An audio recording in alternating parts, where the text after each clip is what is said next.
What's up, tribe? Nick here in Ottawa, and in today's video I'm going to unpack the concept of hardware and software, and we're going to apply that analogy to both the body and at the end we're also going to apply it to balance beams. So hardware and software, I think, is a kind of a concept that many people understand because of how tightly connected to technology we are now. So if we look at hardware, software with respect to, for example, your cell phone, right? If you're holding your phone, the hardware is the physical phone, right? The metal parts, the chips, the screen, the physical parts that create that object consists of the hardware. And then the software is essentially the computer programming that shows those parts how to work properly, right? It tells all the computer chips and all the parts how to function together to give you a functional phone. So you have the hardware, the physical parts, and you have the software, which is the non-physical component that essentially tells the phone how to work.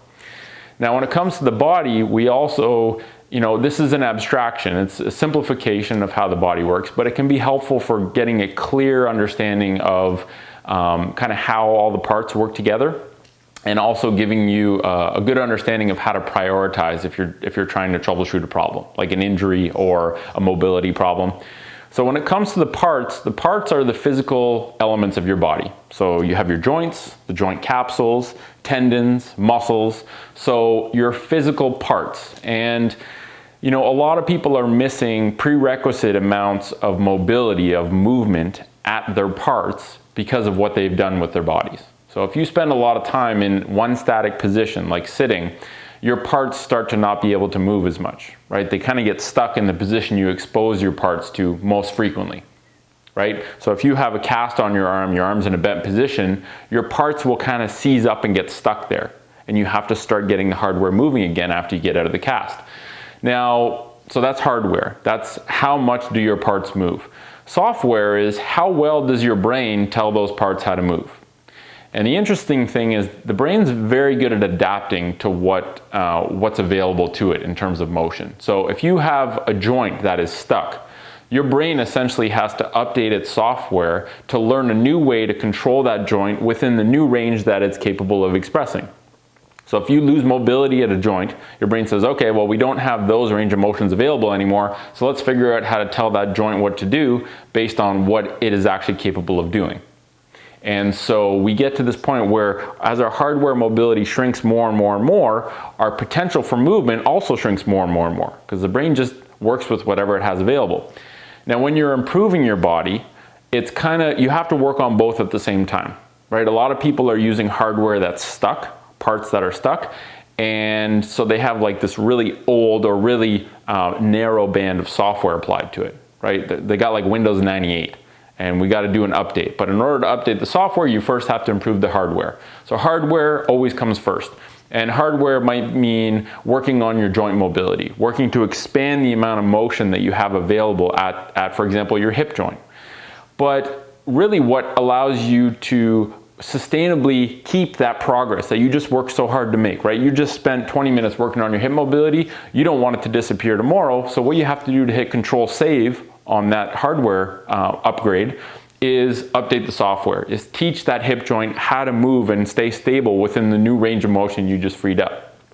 Because if you free up 10 degrees of hip rotation, but you haven't done anything to tell your body how to be stable and use that hip rotation, that's essentially kind of dead space where you're vulnerable to getting injured. So your body says, no, you're not allowed to keep that.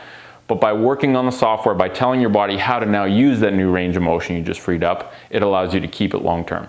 Okay, so hardware, the parts, software, your brain telling your body how to use the parts. You got to start by opening up and getting the hardware moving more, and then you can do a software update to teach your body how to use that new range of motion. So it's kind of like work on hardware, update software. Hardware, software. Okay, so you got to do both at the same time. If we take the hardware software analogy to beams, to balance beams, the hardware is the physical piece of equipment itself, so the actual beam and the cradles. And we make hardware because we want to make indestructible lifetime hardware. Hardware that lasts forever, and we give a lifetime warranty on all of our hardware because it's pretty much indestructible. So hardware is the physical beam. Software is essentially how to use the balance beam. And that's why, you know, through Beam Tribe, through the practice side of Beam Tribe, we provide a scaled system of progressively more difficult movement tasks that you can start with, starting with really easy all the way up to really advanced. And it gives you kind of a framework to work on updating your foot and hip software gradually over time.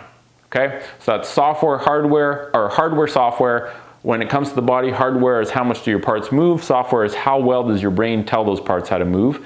When it comes to balance beams, hardware is the physical piece of equipment, software is the system you use to improve your capacity on that piece of equipment.